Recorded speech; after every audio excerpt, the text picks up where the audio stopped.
من لازم الاستغفار، جو استغفار کی کثرت کرتا ہے، استغفار کو اپنا ورد اور وظیفہ بناتا ہے، من لازم الاستغفار، جو استغفار کی کثرت کرتا ہے، جعل اللہ له من کل ضیق مخرجا، استغفار کی برکت سے پہلا فائدہ اس کو یہ ملے گا، اللہ تعالیٰ اس کو ہر تنگی سے نکال دے گا۔ آج کس دور میں دیکھیں کس قدر تنگیاں ہیں، کس طرح مسائل ہیں، تو اللہ تبارک و تعالیٰ کیا استغفار کی برکت سے کیا انعام دے گا؟ من کل ضیق مخرجا، اللہ تبارک و تعالیٰ ہر تنگی سے اس کو نکالے گا۔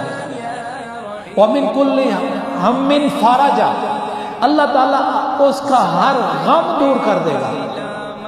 آج دیکھیں نوکری کا غم، اولاد کا غم، کاروبار کا غم، غم ہی غم،